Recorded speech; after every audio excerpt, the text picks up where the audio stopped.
야고보는 1장 전체에 걸쳐서 우리의 신앙 성숙에 대한 부분들을 다루어 주었습니다. 신앙 성장은 우리에게 너무나 중요하고 또 건강한 성도는 반드시 신앙이 성장해야 하는데, 신앙 성숙과 연관되어진 두 가지 중요한 주제가 있는데, 하나는 시험의 문제다 이야기했습니다. 시험 때문에 무너지지 말고 시험으로 인하여서 오히려 참된 믿음, 더 연단되어져서 견고해지고 영적으로 성숙하라, 그렇게 권면했습니다. 또 하나 영적 성숙에 필요한 것은 말씀과의 바른 관계입니다. 생명의 양분인 말씀을 제대로 흡수하고 또 흡수된 그 말씀을 잘 건강하게 움직이며 살아내는 것, 이것이 우리의 영적 성숙의 필수적인 것입니다. 지난주에는 이 말씀에 대한 부분 속에서 이렇게 말씀을 들으라, 경청의 중요성, 우리가 함께 또 공동체적으로 말씀을 어떻게 받아야 될 것인가, 이 부분을 여러분과 함께 나누었습니다. 오늘은 이렇게 말씀을 행하라, 그러니까 들은 말씀을 어렵지만 살아내어야 하는 이 말씀을 어떻게 행할 수 있을까, 이 부분을 좀 살펴보기 원합니다.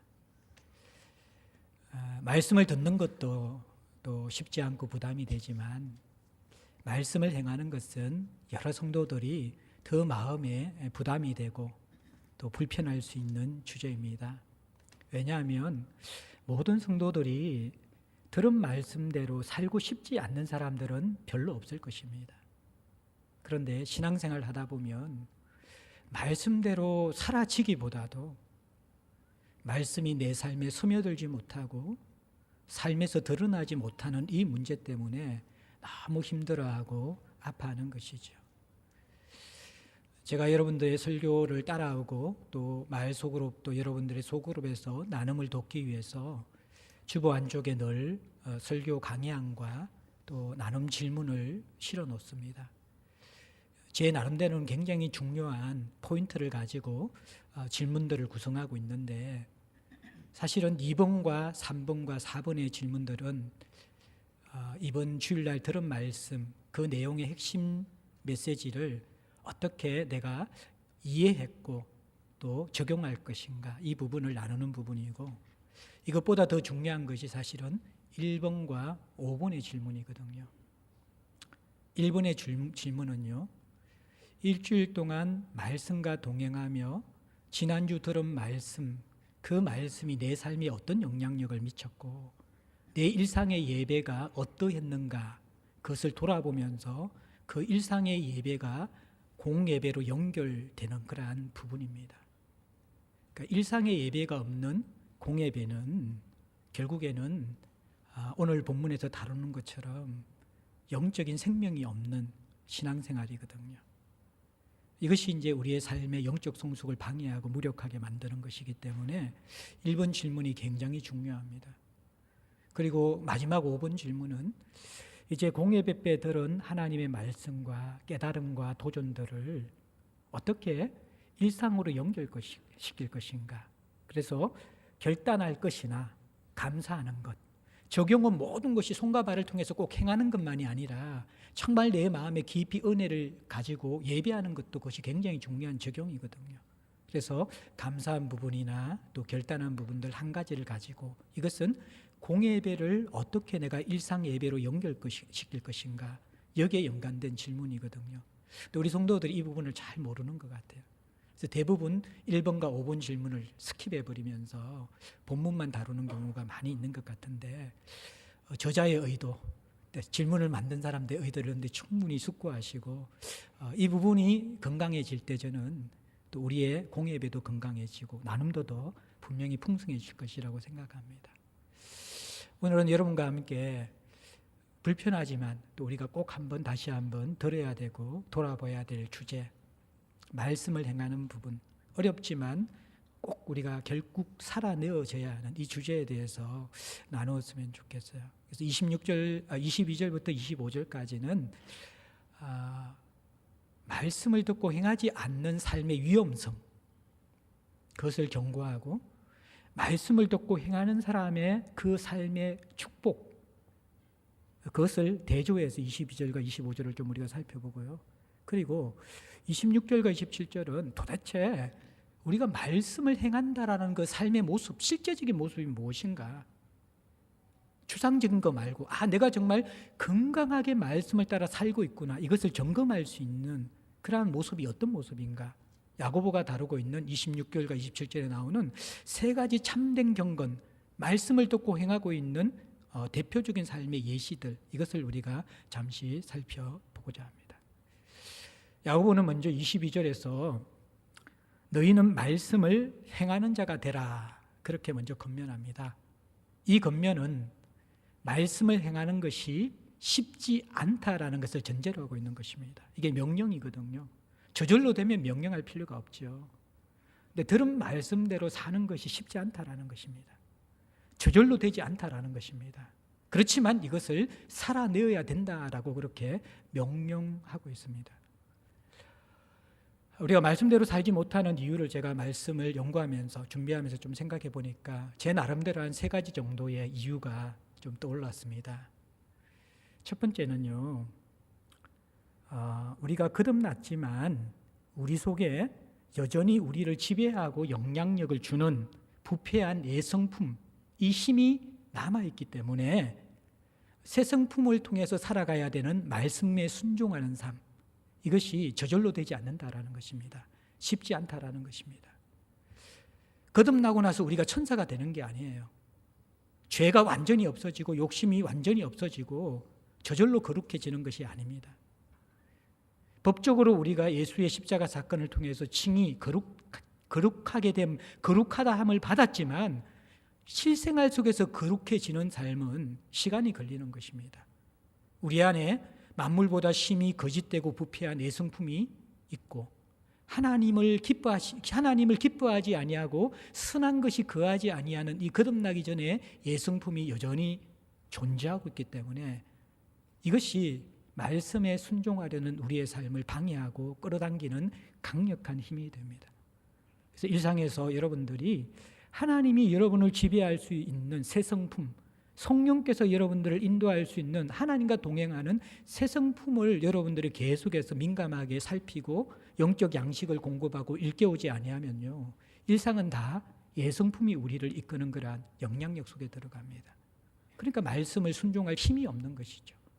아는데 살아갈 힘이 없는 것, 예성품의 힘이 새 성품보다 강하기 때문에 그런 거예요. 또 하나의 우리가 말씀대로 잘 살지 못하고 무너지는 이유는 예성품 중에서도 조금 더 심각한 문제가 있습니다. 이것은 한 번에 다루어지지 않는 끈질긴 우리의 어떤 이 죄성의 문제입니다. 이것을 신학적으로 내주성 죄악이라고 이야기합니다. 우리 안에 뿌리를 받고 있어 우리가 살아온 인생의 그 경륜만큼이나 우리와 딱 붙어 있는 죄악들입니다. 이것은 단기간에 개선되지 않고 주님 오시는 그날까지 포기하지 않고 지속적으로 싸워가야 될 부분들인데, 대부분 성도들이 말씀대로 살지 못하는 중요한 이유가 뭐냐 그러면요, 자꾸 이 내주성 죄악에 반복적으로 걸려 넘어지면서 신앙생활을 포기해버리는 것이죠. 나는 불가능해. 나는 거룩해지는 게 불가능해. 나는 말씀대로 사는 게 불가능해. 나 같은 자가 절대로 이 세상 속에서는 하나님 뜻대로 살 수 없어. 이렇게 우리를 힘들게 만드는 내주성 죄악이 어떤 거냐 그러면요, 먼저는 성적인 시험들, 엄난한 상상이라든지 습관, 이런 것들은요, 우리 속에 깊은 이 친밀감에 대한 결핍과 함께 우리 가운데 뿌리 박힌 내주성 죄악입니다. 이게 평생 우리를 괴롭힐 수 있습니다. 또 하나는 성격과 기질에 대한 것입니다. 신경질 잘 내고 욱하는 그런 분노하는, 그리고 또 우울증들, 고집스러움들, 이런 것들 역시 내가 살아온 삶의 그러한 인생의 연수만큼이나 굉장히 우리와 붙어있는, 잘 떨어지지 않는 우리의 죄악들입니다. 세 번째는 타인과의 관계에서 미워하고 시기하고 교만하고 경멸하는 그러한 태도들, 자기중심적인 태도, 이것도 잘 고쳐지지는 않습니다. 네 번째로는 우리 안에 있는 욕심, 명예에 대한 욕심이나 또 하나님의 영광을 무시하고 자기 자신을 자꾸 드러내려는 그러한 이 욕심들, 이것도 이게 안 없어집니다. 마지막 5번째는 편견들. 외모로 사람을 판단하고 선입견을 가지고 고정관념을 가지고 대하는 것들. 이러한 것들을 우리가 내주성 제약이라고 그러는데 이 부분은 있잖아요. 바로 우리가 돌발적인 성화가 일어나지 않습니다. 그러나 그렇다고 해서 포기해야 되는 것은 아닙니다. 오히려 이 약함을 가지고 끊임없이 하나님의 은혜를 구하면서 지속적으로 전투하며 싸워가야 되고 긴 시간을 보면서 우리가 성화되어져 가야 될 그런 주제라는 것입니다. 그리고 때로는 이것이 너무 힘들고 어려울 때는 공동체나 전문가의 도움을 받는 것이 좋습니다. 특별히 이제 깊은 우울감이나 우울증이나 아니면 여러분들이 어떠한 지속적으로 반복되어지는 중독되어진 습관들, 이러한 것들은 단순하게 그 습관의 문제뿐만 아니라 더 깊이 뿌리 박은 그런 문제도 있고 또 그것이 신체적인 여러 가지 어떤 그 문제도 있기 때문에 이것은 혼자 너무 영적으로만 해석하고 자기 의지로 극복하는 것보다는 공동체와 전문가의 도움을 받아야지만 이 문제가 해결된다라는 거예요. 근데 이런 내주성 제약이 우리를 굉장히 발목을 잡고 있는 사람들은 신앙 성수가 나와 상관이 없고 하나님 뜻대로 살아가는 것은 내게 불가능하다라고 생각을 합니다. 또 하나 여러분들 이제 중요한 이유가 한데 하나는 뭐냐 그러면요. 우리에게 조금 왜곡된 신학이 있습니다. 그건 뭐냐 그러면 신앙생활은 은혜 받아야 저절로 되는 것이지 아무리 자기가 노력해도 안 되는 것이다. 이게 반은 맞고 반은 틀리는 말이거든요. 신앙생활을 은혜 없이 하는 것 아닙니다. 그렇다고 해서 은혜만으로 하는 것 이것도 아니라는 것이죠. 성도들이 생각하는 은혜는 무엇입니까? 사실 성령적 은혜는 지정의가 다 통합되어진 것인데 성도들이 생각하는 은혜는 뭐냐 그러면요. 마음이 감동되는 것, 마음이 벅차오르는 것, 마음이 터치되는 것 이것만 은혜라고 생각한다라는 것이죠. 신앙생활 마음 없이 하는 것은 외식이라는 것이죠. 감동되지 않고 그냥 억지로 하는 것은 그것은 하나님 별로 안 기뻐하신다라는 거예요. 이게 굉장히 왜곡된 신앙입니다. 여러분들 경험상 일생을 살아가면서 저절로 여러분 마음이 성령의 소욕이 막 들것들하고 갑자기 선을 행하고 싶고 막 마음속에 찬양과 예배를 드리고 싶고 긍휼한 마음이 저절로 일어나고 죽을 때까지 몇 번 없습니다. 모르겠어요. 제가 워낙 완악하고 그래서 저는 그런지 몰라. 여러분들은 늘 그런 정서와 감정으로 살아가시는지 모르겠는데 일반적인 사람은요. 저절로 이 감정이 항상 이렇게 은혜롭고 충만하게 채워진 상태가 아닙니다. 그러면 신앙생활이 마음이 기쁘고 행복하면 순종하고 불편하고 어려우면 안 해도 되는 것입니까? 근데 많은 사람들이 그렇다라는 것이죠. 성화의 과정은요. 성령과 성도의 동력으로 되는 것입니다. 정숙주의도 문제가 있고 행동주의도 문제가 있습니다. 제임스 패커가 이야기했죠. 우리가 성령을 바로 아는 지식이 없기 때문에 어떤 사람은 행동주의, 성령 없이 자기 혼자 모든 일을 저질러버려. 이것은 신앙생활이 아니죠. 어떤 사람은 정숙주의, 성령이 감동하지 않으면 한 발짝도 안 뛰어. 이것도 성경이 이야기하는 그런 신앙생활의 올바른 패턴이 아니라는 것입니다. 성령이 우리를 감동하고 실제적으로 성화되는 삶을 살 수 있도록 하는 동력을 주시는 주체이기는 하지만 그분은 우리를 제외하고 일하시는 분이 아닙니다. 그분은 우리 안에서 우리를 통하여서 일하시는 분이라는 것입니다.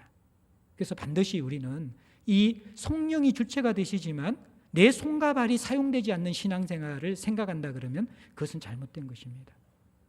로마서에는 우리가 거듭난 다음에 몸으로서 예배를 드리라고 이야기하거든요.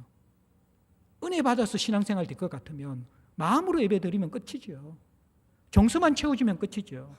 근데 성경은 철저하게 진짜 신앙생활은 몸의 예배라는 것이죠. 몸의 예배. 손과 발이 움직이고 삶의 순간순간의 모습과 영역들의 변화가 일어나는 갱신이 일어나는 것들, 이 세대를 본받지 않는 것, 그것이 하나님 받으시는 산제사이고 영적 예배라고 이야기하고 있는 것이죠. 그래서 이러한 우리가 여러 가지 왜곡되어 있는 생각들, 이런 것들, 또 예성품과 내주성 제약 때문에 말씀대로 잘 살지 못하는데 그래도 야고보는 행하라고 이야기합니다. 왜 말씀을 듣고 행하는 삶이 필요하냐 그러면요, 말씀을 듣는데 행하지 않는 삶은 결국 어떻게 되냐 그러면 이어지는 야고보는 이렇게 설명합니다. 듣기만 하여 자신을 속이는 자가 되지 말라.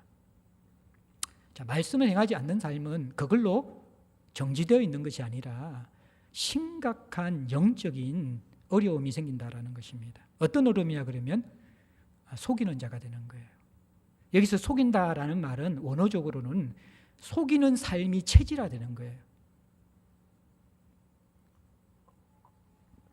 우리는 이 땅을 살아가면서 100% 온전하게 말씀에 순종할 수 있는 사람은 거의 없습니다. 드뭅니다. 그런데 넘어지고 실족하고 무너지더라도요, 가난하고 애통한 심령은 가지고 있어야 되거든요. 내가 그 말씀대로 살지 못하는 안타까움과 마음속에서의 막 그 스트러글과 번민들과 그렇게 살고 싶은 의해줄이고 목마른 그러한 심령이 애통한 상태는 간직하면서, 그러면서 우리가 순종하면서 몸부림치면서 살아가야 되거든요. 근데 여기서 이야기하는 자기를 속이는 자의 특징은 뭐냐 그러면요, 이 상태가 없어진 사람. 말씀을 순종하지 않는데 아무렇지도 않는 사람. 왜 아무렇지도 않을까요? 스스로 속고 있고 속이고 있기 때문에 그렇다는 것입니다. 체질화된 것이죠. 말씀대로 살지 않으면서 문제의식을 느끼지 않을 정도로 영적으로 병들거나 속고 있는 상태에 있는 사람, 이것이 오랫동안 체질화된 사람, 이 사람이 바로 말씀을 들으면서 행하는 사람들의 궁극적인 모습이 될 것이다. 야고보가 권면하고 있는 것이죠.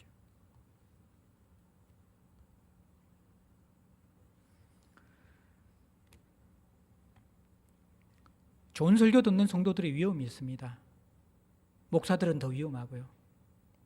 지난 시간에도 이야기했지만 감동받고 깨달으면 내 신앙이 건강하다고 착각하는 것이죠.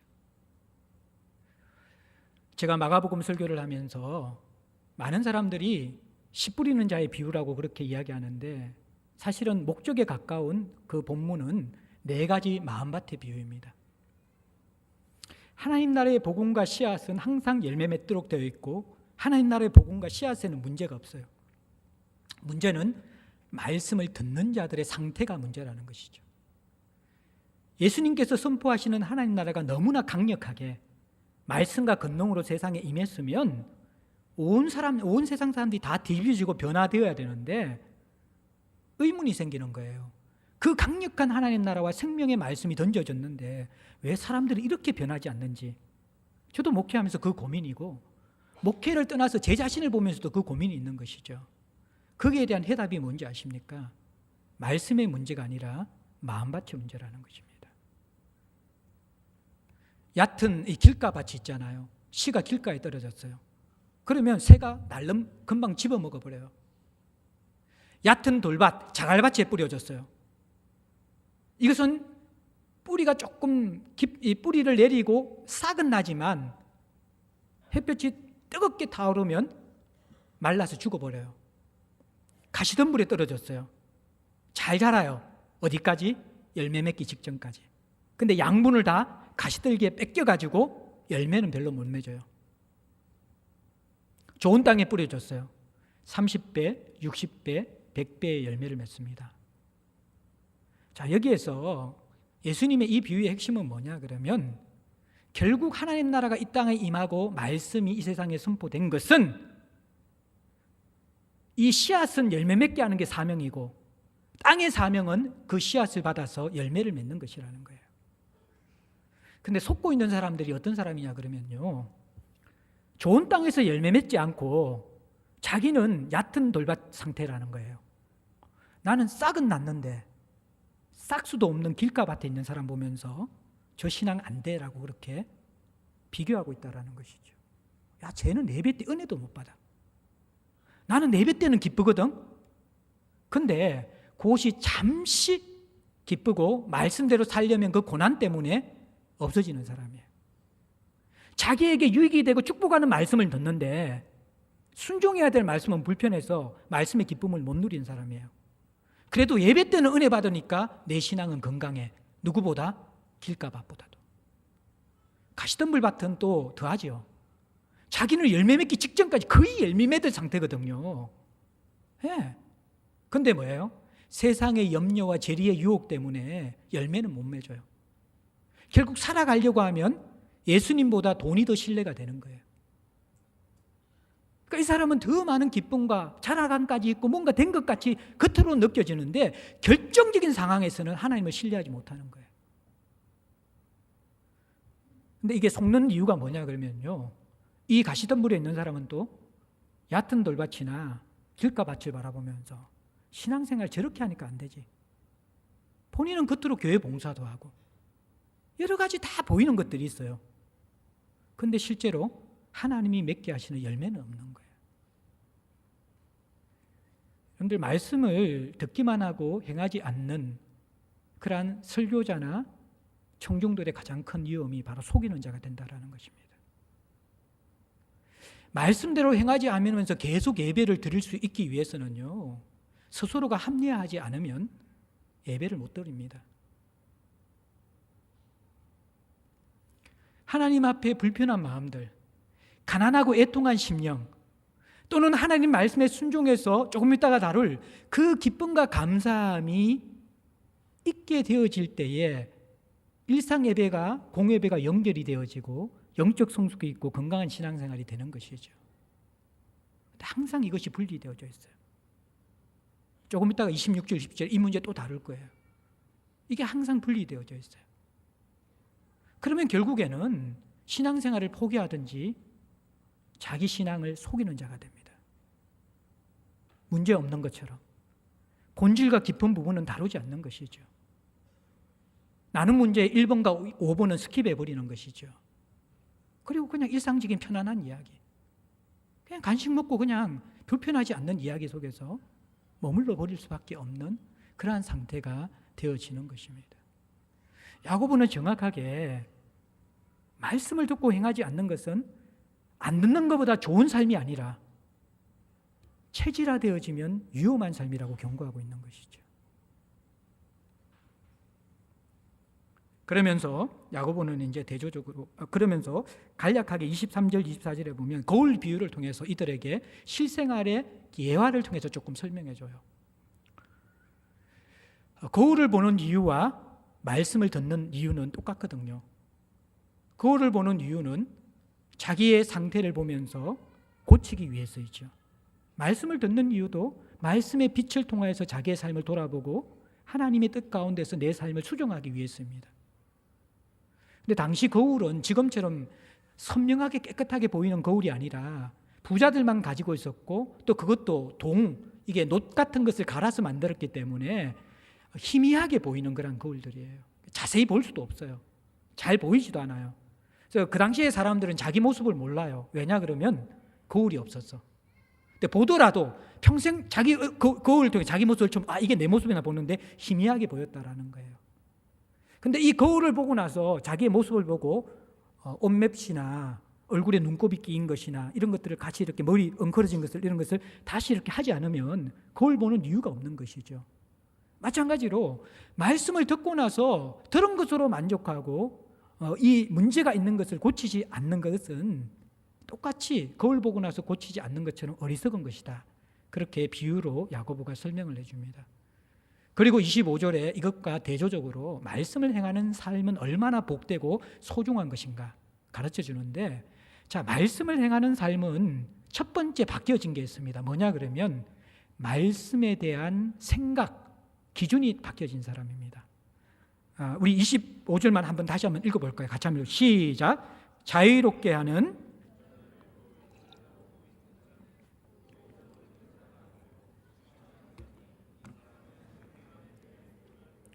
자, 이 사람의 첫 번째 특징은 들여다보고 있는 자라는 거예요. 말씀에 대해서. 자, 앞에 거울을 본 사람, 24절에 거울을 본 사람은요, 금방 보고 스쳐 지나가는, 주의하지 않고 거울을 보는 사람이고, 25절의 말씀을 들여다보는 사람들은 고개를 숙여서 눈을 가까이 대고 아주 관심을 가지고 관찰하는 상태라는 것입니다. 자, 말씀을 행하려고 하는 사람과 말씀을 즐기려고 하는 사람은 말씀 듣는 자세부터가 다르다는 거예요. 말씀을 행하려고 하는 사람은 전 존재로, 전 인격으로 말씀을 흡수하고 빨아들이려고 합니다. 내 말씀이라고 생각하고 듣는 거죠. 스폰지처럼 그렇게 받아들입니다. 근데 말씀을 행하려고 하지 않는 사람들은 주일날 이렇게 자리에 앉아 있지만 경청하지 않습니다. 자기를 위로하거나 뭔가 자기에게 다가오는 하나의 말씀은 길을 스치고 지나가지만 이내 성경을 풀고 하나님의 뜻을 이야기할 때는 길을 닫아버립니다. 굉장히 중요한 특징이거든요.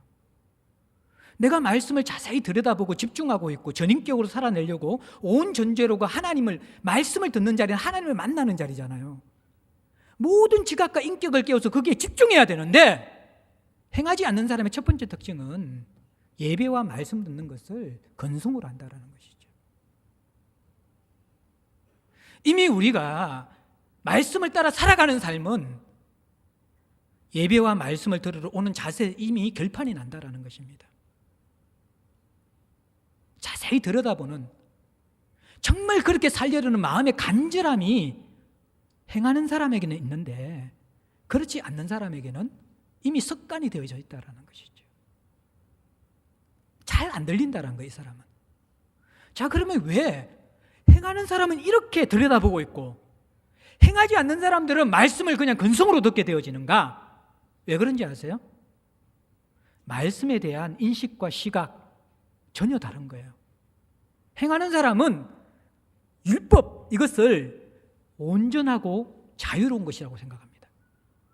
행하지 않는 사람은 율법 말씀을요, 온전한 것이 아니라 부분적으로는 옳지만 모든 것에 적용되는 것이 아니고 말씀을 따라 사는 것은 자유롭기도 한데 불편한 것이 더 많다고 생각합니다. 굉장히 다른 차이입니다. 이 말씀을 듣고 자세히 들여다보고 행하는 사람은요, 말씀을 온전하다고 생각해요. 말씀 속에서는 온전하신 하나님의 성품과 뜻이 있다라는 거예요. 또 이 말씀대로 살면 성도들의 삶이 온전해진다라는 것을 믿고 있는 것이죠. 그런데 말씀대로 살지 않는 사람의 특징은 뭔지 아십니까? 말씀은 어떤 때는 맞지만 모든 인생에 적용할 만큼 신뢰할 수 있는 것은 아니라는 것입니다. 내가 어렵고 위로받을 때는 말씀이 도움이 되지만요, 세상에서 성공해야 되고 굉장히 중요한 문제를 결정할 때는 세상의 가치가 더 도움이 된다고 생각하는 것이죠. 복음이 전부가 아니라고 생각합니다. 말씀이 전부가 아니라고 생각합니다. 입으로는 말씀하고 예배가 제일 중요하다고 생각하지만 실제로 결정할 때에는 말씀보다 우선적인 가치가 있는 사람들입니다. 왜요? 그들은 마음의 생각과 입술의 고백이 다른 사람들이기 때문에 그래요. 말씀이 온전하다고 이야기하지만 실제 마음의 생각은 말씀은 온전하지 않다라는 것입니다. 필요는 하지만 말씀으로는 안 된다고 생각해요. 그러니까 당연하게 위로받고 자기를 축복하는 말씀은 받아들일 수 있지만 결단해야 되고 하나님의 뜻 앞에 순종해야 되는 말씀에 대해서는 고민하고 밀어내게 되는 것이죠. 또 하나, 이 사람은, 순종하는 사람은, 기쁨으로 순종하는 사람은 말씀이 자유롭게 하는 것이라고 생각합니다. 그런데 말씀대로 살지 않는 사람의 특징은 말씀대로 살면 불편하고 힘들다고 생각합니다. 율법이라는 것 자체가 형식적으로 볼 때는 하라 하지 말라라는 불편한 것이죠. 우리의 삶을 제어하는 그런 겉모습의 성격을 가지고 있습니다. 그러나 무엇을 하라고 하고 무엇을 하지 말라고 하는가, 그 내용과 본질을 보게 되어지면 말씀보다 우리를 자유롭게 하는 것이 없다는 것을 여러분들 깨달아야 돼요. 제가 능크리스찬들에게 복음을 전하다 보면요, 사람들의 착각이 뭐냐 그러면요, 자유와 방종을 착각한다라는 거예요. 이제 교회 다니셔야죠. 예수 믿어야죠. 다 좋은데요, 조금 제가 좀 더 살다가 예수 믿겠습니다. 왜 그러는데요? 교회 다니면 못하는 게 너무 많잖아요. 자유를 구속당하잖아요. 복음에 대한 가장 큰 오해인 것이죠. 하고 싶은 것을 마음껏 하는 것이 자유라고 생각하는 거예요. 여러분들, 자동차에 제일 중요한 게 뭔지 아세요? 브레이크입니다. 브레이크. 여러분들, 이 스포츠카 있잖아요. 람보르기니 이런 거 200km, 300km 나오는 거. 죄송합니다. 한 번도 타보지 않은 여러분들에게. 저도 보기만 했습니다. 그런 스포츠카 타고 200km, 300km 밟는다고 생각합니다. 기분은 좋죠. 근데 브레이크가 없다라고 한번 생각해 보십시오. 어떤 생각이 듭니까? 진짜 그게 자유함입니까? 저는 최근에 여러분들 우리 그 전 차관에 여러분들 성문제, 성폭행 문제와 한 연예인의 마약하고 또 성매매 문제들, 또 우리 사회를 완전히 지금 다 뒤덮고 있잖아요. 한번 생각해 보십시오. 이분들이 뭐가 부족한 사람, 이 사람들이 뭐가 부족한 사람들이에요. 세상 사람이 부러워하는 최고의 권세를 가진 사람들이고 최고의 부와 인기와 사람들의 환호를 입고 있던 사람들 아니었습니까? 근데 이들이 돈이 있다고 자기 하고 싶은 거 다 했어요. 권세가 있다고 하고 싶은 거 다 했어요. 그게 자유입니까? 이들은 그것을 하면서 마음속에 분명히 이 끝에는 좋지 않은 게 있다는 것을 알고 있죠. 그러나 문제가 무엇입니까? 안다고 브레이크를 밟을 수가 없는 것이 죄의 속성입니다. 죄는 브레이크가 없다라는 거예요. 진짜 자유는 내가 하고 싶은 것을 할 수 있는 자유. 그러나 내가 하기 싫을 때는 끊을 수 있는 것이 진짜 자유예요. 율법이 우리에게 그걸 준다라는 거예요.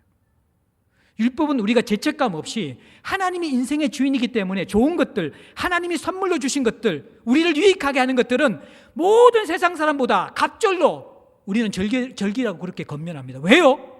우리 아버지가 하나님이기 때문에.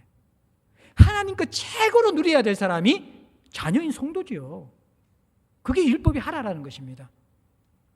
하지 말라라는 것은 죄의 지배를 받아 우리를 망가뜨리는 것, 하지 말라라는 거예요. 근데 우리가 하지 말라고 한다고 하지 않는 존재들입니까? 그렇지 않습니다. 죄는 하지 않아야 된다는 것을 알지만 그것을 끊을 수 없도록 끌고 가는 것이 죄의 힘입니다. 그래서 로마서는 죄나 은혜나 둘 다 우리 인생의 왕노릇하는 것이라고 이야기합니다. 왕노릇하는 거예요. 복음은 뭐예요? 하나님의 왕노릇을 인정하지만 죄의 왕노릇을 우리가 무너뜨릴 수 있는 게 복음이에요. 세상 사람들은 하나님의 왕노릇을 무너뜨리지만 죄의 왕노릇은 자기들이 어찌할 수 없어요. 그게 지배를 받아요. 우리는 두 주인을 섬길 수가 없어요. 한 주인밖에 섬길 수가 없어요. 죄를 섬기는 죄의 왕노릇을 통해서 살아가는 인생과 하나님의 왕노릇을 따라 살아가는 인생밖에 없어요. 그런데 율법은 하나님을 왕으로 섬기도록 하는 거예요. 그러면 하나님 주신 최고의 좋은 것은 누리고 우리 인생을 파괴하는 것은 끊어낼 수 있는 것이 바로 복음의 힘이라는 것이죠. 십자가의 힘이라는 것이죠. 성령의 힘이라는 것이죠. 이것이 자유케 하는 율법이라는 거예요. 근데 세상 사람들은 이것이 없습니다. 죄의 왕노릇밖에 없기 때문에 주어진 권세와 부를 결국에는 자기 멸망으로 사용할 수밖에 없습니다. 브레이크가 없는 것이죠. 이것을 율법을 자세히 들여다보고 하나님 앞에 관계하고 순종해 본 사람들은 느끼는 거예요. 결국 여러분들이 말씀대로 살지 않는 이유는 딴 데 있는 게 아니에요. 하나님에 대한 고백과 말씀에 대한 여러분들의 경험에서 나오는 것입니다. 하나님을 제대로 알지 못하는 사람들은 들여다보지도 않고 순종하지 않고 말씀이 진짜 우리를 기쁘게 하고 참된 복을 주고 자유롭게 한다는 것을 모르는 사람들은 순종하는 것이 억지로 해야 되는 너무 힘든 것이 되는 것이죠. 물론 이것이 가만히 저절로 된다는 것이 아닙니다. 끊임없이 우리를 쳐서 복종시키는 그 과정은 필요하지만 그러나 그것이 주는 진짜 유익과 참된 삶을 알기 때문에 기꺼이 기쁨으로 그것을 하고 싶은 것, 그것이 행하는 사람들의 가치관이라는 것이죠. 그래서 25절에 말씀을 행하는 사람들은 어떻게 되어집니까? 복을 받게 되어지는 것이죠. 말씀을 행하는 사람은 하나님과의 바른 관계 속에서 제자리를 찾은 사람이죠. 하나님과의 바른 관계에서 제자리를 찾은 사람만이 자신과의 바른 관계를 갖고 자기 자리를 찾게 되어지고 이웃과의 바른 관계를 가질 수 있고 자기 자리를 찾게 되어지는 것이죠. 그러니까 제자리를 찾지 못하고 관계가 무너진 사람은요, 그 어떤 것을 인생에 주어도 결코 만족할 수 없는 인간이 되는 것이죠. 중독만 있습니다. 중독만. 율법이 그리고 말씀을 따라 행하는 삶이 제대로 된 자리에서 제대로 된 삶을 살게 하고 제대로 된 기쁨과 만족을 경험하게 만드는 것이죠. 그래서 말씀은 온전하고 자유롭게 하는 것입니다. 이것을 깨달은 사람, 그래서 그것을 들여다보고 있는 사람, 그리고 그것을 행하기 위해서 몸부림치는 사람, 그들은 복이 있다. 대신에 이미 말씀을 듣고도 행하지 않으면서 속이는 것이 체질화되어진 사람. 예, 끝까지 속으면서 신앙생활 끝난다라는 것이죠. 열매 없는. 그러면서 이제 26절, 27절에서 야고보는 마지막으로 그러면 이 말씀을 온전하고 자유롭게 하는 말씀을 제대로 깨달았어. 그래서 그대로 행하면서 누리는 복을 알았어요. 그러면 구체적으로 그 모습이 어떤 모습인가? 늘 말씀대로 살아라, 말씀대로 살아라고 그렇게 이야기하는데 어떻게 사는 것이 진짜 말씀대로 사는 것이고 성경적으로 말씀대로 행하는 삶인가? 이런 의문이 들잖아요. 여기에 대해서 야고보는 26절과 27절에서 이렇게 이야기하는 것이죠. 너희들이 제대로 말씀을 듣고 행한다 그러면 대표적으로 이 모습이 드러날 것이다. 그러면서 세 가지를 이야기해요. 하나는 혀를 제갈 먹이는 것. 두 번째는 환난 중에 있는 가난한 사람을 돌보는 것들. 세 번째는 자기를 지켜서 새 속에 물들지 아니하는 것들. 이 세 가지를 예시로 드는 것이에요. 근데 이 26절, 27절을 우리가 이 야고보의 굉장히 이 초점인데 잘 해석해야 돼요. 본문 해석에 굉장히 유의해야 돼요. 하나는요, 이 26과 27절을 오늘 제가 간단하게 중요한 문제, 간단하게 다룬 문제가 뭐냐 그러면요, 앞으로 2장부터 5장까지의 전체 내용이요, 이 세 가지 주제로 다 연결되어서 야고보가 전개에 내려간다라는 거예요. 예. 그래서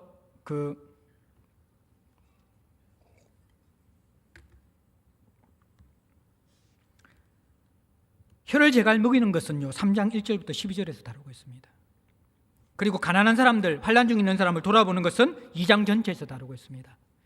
자기를 지켜 세속에 물들지 않는 것은 3장 13장부터 13절부터 5장 전체에 다루고 있는 거예요. 자, 이 세 가지 주제를 가지고 이제 야고보가 영적 성숙을 가지고 성경을 풀어나가는데 시험의 주제를 다루었고요. 시험에 무너지지 말고 참된 믿음으로 연단되어서 성숙하라. 그리고 말씀을 듣고 행하는 것 외에는 영적 성숙에 바른 길이 없다. 그리고 말씀대로 행하고 성숙하는 진짜 모습이 무엇인가? 이 세 가지였는데 이 세 가지를 2장부터 5장까지 다 다루겠다라는 거예요. 그래서 야고보가 담고 있는 전체 주제가 여기에 묻어져 있고요. 그렇다 하나 이것을 해석할 때 주의해야 될 게 뭐냐 그러면 조금 이제 행동주의 또는 이 사회복음주의의 관점을 가진 사람들이 야고보를 해석하면서 또 특별히 이 본문을 보면서 봐라. 진짜 경건을 봐라. 예배가 하나도 없잖아. 말씀도 없고 기도도 없고 전도도 없고 교회 봉사도 없잖아. 신앙생활에 그게 중요한 게 아니야. 진짜 경건은 바로 여기에서 이야기한 이거야. 이게 맞는 것 같습니까? 이것은 본문을 제대로 이해한 사람들의 해석이 아닙니다. 자, 보십시오. 야고보가 어떻게 시작하는지. 26절 봐요. 누구든지 스스로 경건하다 생각하며, 이것이 26절과 27절의 메시지의 1차 대상이라는 거예요. 무슨 말인지 아십니까? 이 사람은 이미 자기 스스로 종교생활에 열심을 가지고 있는 사람입니다. 누구보다 말씀을 많이 읽는다라고 생각하고 있고, 누구보다도 기도생활에 전념하고 있다고 생각하고 있고, 누구보다도 규칙적으로 예배에 참여하고 있다고 생각하는 영적이고 종교적인 부분에 대해서는 스스로 경건하다고 생각하는 사람이라는 거예요. 이 사람에게 여러분들 참된 경건은 말씀을 더 읽어야 되는 것입니다. 기도생활을 좀 더 길게 가져야 돼요. 여러분들 참된 경건은 예배 열심히 참석해야 되죠. 이들에게 이 이야기가 중요한 게, 이 이야기가 이들을 변화시키기 위해서 포인트가 아니라는 것이죠. 성경 전체의 포인트는 무엇입니까? 하나님과의 관계가 중심이 되지 않고 우선이 되지 않는 참된 경건은 다 헛것이라는 거예요. 그게 성경의 전체의 전제입니다. 근데 야고보는 그게 전제인 것은 맞는데 특별한 대상을 염두에 두고 지금 이 본문을 써내려가고 있는 거예요. 어떤 사람들? 스스로 경건하다고 생각하는 사람들, 신앙생활 오래 했다고 생각하는 사람들, 자기 신앙은 별 문제가 없다고 생각하는 사람들, 말씀과 기도와 예배 생활에 대해서 어느 정도 자신감을 가지고 있는 사람들, 그 사람들에게 너희들 진짜 신앙생활 건강한 거 맞아? 자신을 속이는 자 아니야? 말씀대로 살아가는 자 맞아? 이 부분을 지금 건드려주고 있다는 것이죠. 그 이 점을 유의를 보면서 이제 우리가 야고보의 남은 부분들을 우리가 생각해야 되는 것이죠. 이걸 제대로 우리가 분석하지 못하고 분별을 못하니까 자꾸 사회복음을 가진 사람들이나 행동주의자들은 신앙생활에 예배 별거 아니야, 기도생활 별거 아니야, 그건 진짜 신앙이 아니라는 것이죠. 제가 아무리 일상 예배와 일상을 강조하지만 일상이 공예배와 더 어떠한 좁은 의미와 그리고 더 핵심적인 부분에서 하나님과의 관계를 무시하면서 그것을 살아가는 게 아니라는 거예요. 그거 없이는 아무것도 안 돼요. 십자가 복음 없이 하나님과의 살아있는 관계 없이 영적인 예배 없이 말씀 없이 기도 없이 무슨 삶이 되어집니까? 안 된다라는 거예요. 이 말씀을 들어야 될 사람이 있고 또 한 부류는 뭐예요? 이것은 이미 자기를 속일 정도로 습관화되어서 스스로 경건하다고 생각하는 사람들.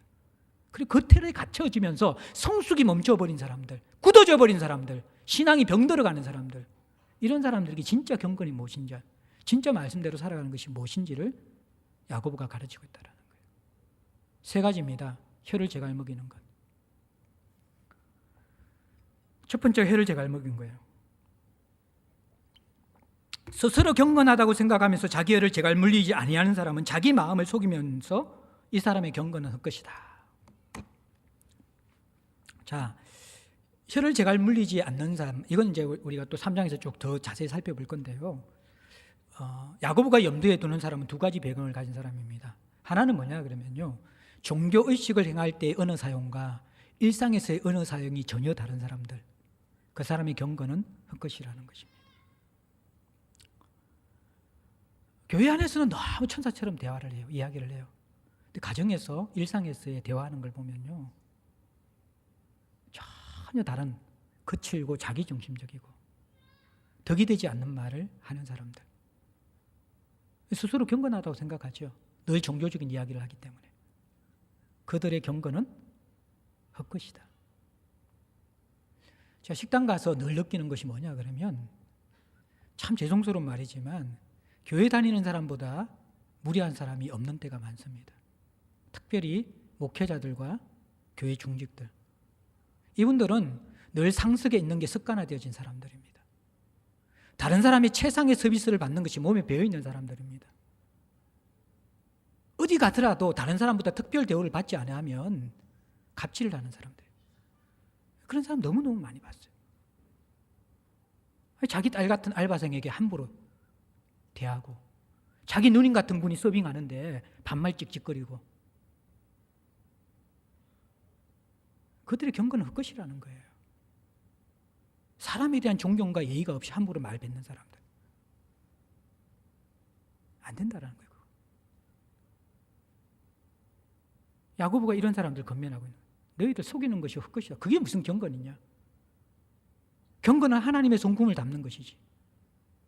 하나님은 가장 낮은 자에게, 조금 이따 이야기했지만 더 겸손하게 대하는 분이고, 인격적으로 대하는 분이고, 자기를 낮추어서 대하는 분인데, 종교 생활의 영역과 가정에서의 모습과 세상에서의 모습의 언어 사용이 전혀 다른, 언어 사용은 결국 마음에서 우러나오는 것이잖아요. 진짜 마음은 그거라는 거예요. 진짜 마음은 교만하고, 진짜 마음은 자기중심적이고, 진짜 마음은 갑질하고 있는 거란 마음의 상태라는 거예요. 그래서 이 사람은 속이는 자예요. 경건 한 척만 하는. 그리고 또 하나는 야고보가 염두에 두는 것은, 교회 안에 교제 속에서도 지난주에도 잠시 다루었지만 혀를 제갈 먹이는 것을 잘 하지 못하는 사람들, 혀를 제갈 먹이지 못하는 사람들의 두 가지 중요한 특징은요, 너무 많이 가르치려고 한다는 거예요. 그리고 두 번째는요, 자기가 가르치지 않고 다른 사람이 이야기할 때는요, 격려하고 칭찬보다도 그 사람의 약점과 단점들을 지적하는 데 더 민감하다는 거예요. 이게 굉장히 우리 가운데 깊은 나쁜 악인데 뭐냐 그러면요, 자기도 모르는 사이에 자기가 어렵다고 생각하고 그 의로움을 다른 사람의 어렵지 못한 모습, 분별하지 못한 사람을 덜추어냄을 통해서 상대적으로 자기는 그렇지 않는 사람이라는 것을 간접적으로 드러내는 사람들, 자기도 모르게 그게 습관화된 사람들이 있어요. 우리가 건강하게 대화하고 자기의 마음을 고백하는 것과 기본적인 기질 자체가 일단은 깔아뭉개고 다른 사람에 대해서 부정적인 말부터 하면서 시작하는 것은 완전히 다른 그런 모습이라는 거예요.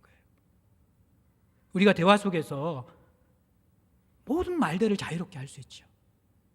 그러나 그것이 덕이 되는 말인가, 살리는 말인가, 격려가 되는 말인가, 그 생각 없이 쉽게 우리가 가르치는 것 문제뿐만 아니라 다른 사람이 어떠한 관점이나 생각들에 대해서 함부로 판단하고 함부로 재판장이 되어서 쉽게 자기 주장이나 자기 생각을 내미는 게 너무 습관화되어진 것들. 다른 사람이 아니라 제게 하는 말입니다. 목회자가 이게 가장 큰 위험이 있는 것이거든요. 늘 가르치는 것에 중독되어가지고. 제가 늘 하나님 앞에서 격려하기를, 사람들의 말을 경청하기를, 좋은 점을 먼저 세워주기를 늘 기도하지만요. 아까 내주성 제약에서 이야기했지만 정말 쉽지 않아요. 이제 성숙해서 요 모양 요 꼴, 성숙해서 요 정도인데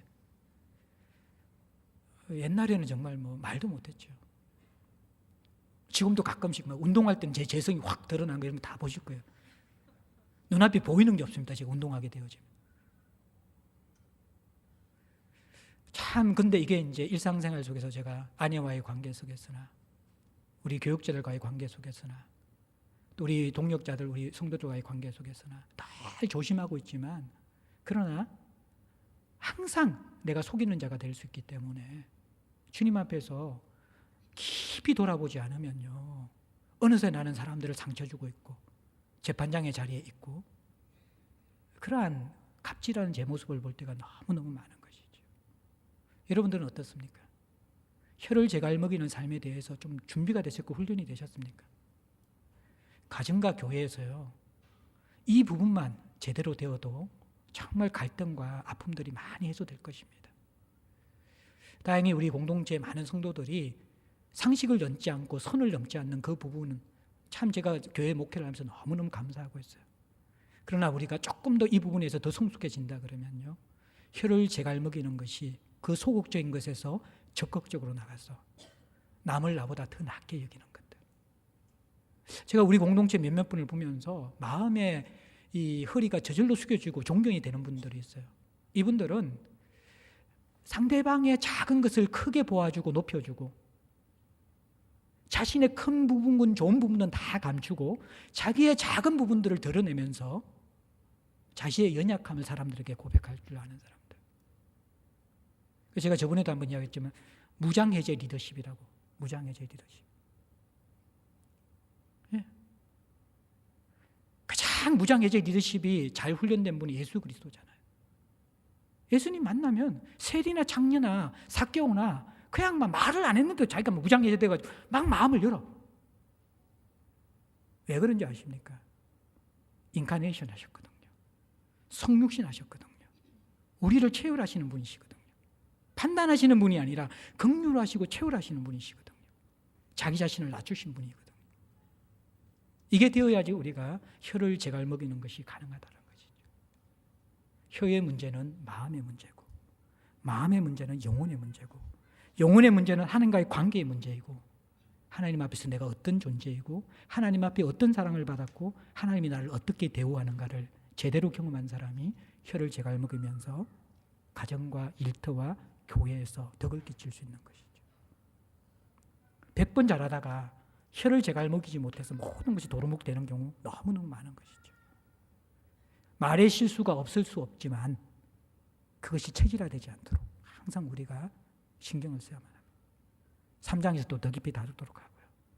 두 번째가 여러분들 환난 중에 있는 고아와 과부들을 돌보는 것.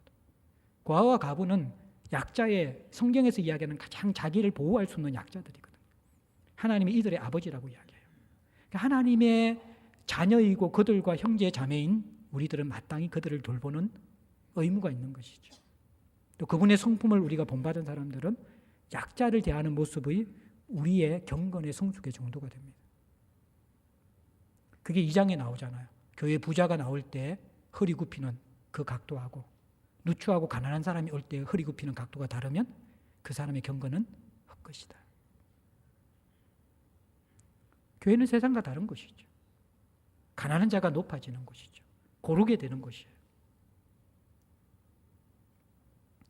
이 부분들도 우리가 잘 해야 되고 여러분도 참 잘하고 있지만 높아심에 한 가지만 더 부탁드리면 교육자들 가운데 특별히 우리 파트 사역자에 대한 여러분들의 마음의 자세들 그게 여러분들의 경건의 하나의 표지입니다. 담임 목사 대하듯이 여러분들 교육부서에 교육자들 대해 주셔야 돼요. 사실은 요즘엔 뭐 우리 교인들은 뭐 그렇게 않지만 제가 가면요, 사석에서는 목사라는 목사 자리를 안 붙이더라고요. 이름을 그냥 부르고 심지어는 개라고 그렇게 부른 것도 제가 들었어요.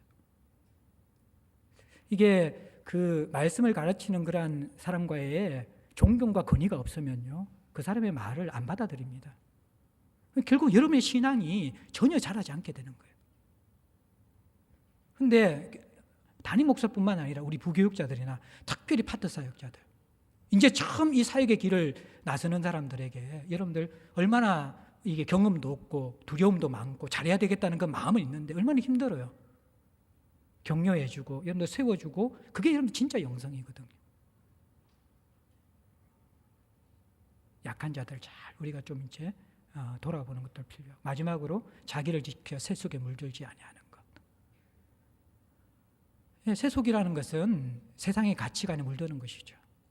우리가 목요 성경 공부하면서 로마서 다루면서 지금 세상 가치관의 최고가 뭔가?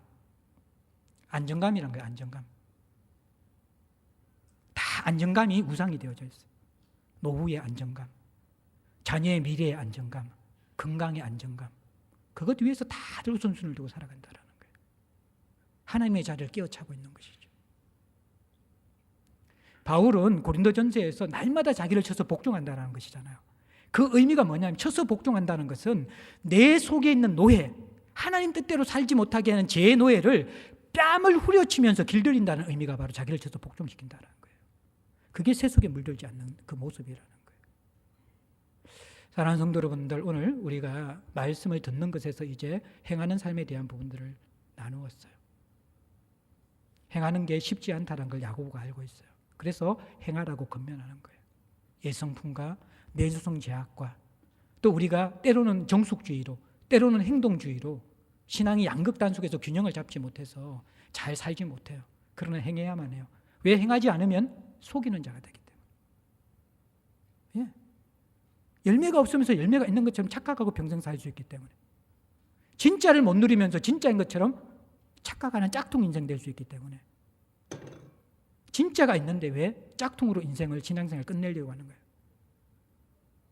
행하는 사람의 특징은 들여다보고 온전한 것은, 말씀이 온전한 것을 알고 있고 자유롭게 한다를 깨닫는 사람이에요. 그게 진짜 행할 수 있는 말씀에 대한 바른 자세입니다. 그러면 제대로 된 자리에서 제대로 된 삶을 살고 제대로 된 기쁨을 누린다라는 거예요. 그 실체가 드러나는 삶은 물론 하나님과의 관계가 우선이지만 너희들은 스스로 경건하다고 생각하기 때문에 세 가지만 한번 살펴봐라. 언어 생활, 약한 자를 대하는 태도, 세상에 대한 자신의 반응들, 그 세 가지가 너희들의 참된 경건의 핵심이다. 그렇게 이야기하는 것이죠. 이대로 사는 삶은 정말 쉬운 삶은 아니에요. 제가 말씀드렸지만 이게 화상을 입을 때 이게 합성 섬유가 있는 옷을 입고 나서 화상을 함께 입으면요, 피부하고 이 나일론 옷이 같이 달라붙어 버려요. 그럼 이 몸을 치료하기 위해서, 화상 입은 피부를 치료하기 위해서는 옷과 피부를 같이 떼어내야만 됩니다. 분리시켜야 돼요. 제가 이 말씀을 묵상하면서 정말 우리의 옛 본성은 화상을 입은 피부처럼, 옷처럼 우리와 너무 밀착되어져 있다는 거예요. 이거 벗겨내는 게 정말 쉽지 않다는 거예요. 성령의 은혜가 아니고는 안 되어져요. 근데 아프지만 우리가 말씀대로 살려고 가난한 마음으로, 애통하는 마음으로 몸부림치는 삶이 없게 되어질 때에 어떻게 된다는 거예요? 껍질이 난지 내가 껍질인지 모르는 짝퉁 인생이 된다는 거예요. 어렵지만 결단코 포기할 수 없는 삶, 결국 살아내어야 하는 삶, 하나님이 살아내게 하시는 삶, 진짜 사는 삶, 그게 바로 야고보가 초대하는 영적 성숙의 이 중심에 있는 말씀을 듣고 행하는 삶입니다. 넘어질 수 있지만, 또 쓰러질 수 있지만 애통하는 마음은 잊어버리지 말고 조금씩 말씀 행하며 누리는 기쁨과 감사가 늘어갈 수 있는 저와 여러분들 될 수 있기를 주의 이름으로 축복합니다. 우리 함께 찬송 드리겠습니다. 204장 찬양 드리겠습니다.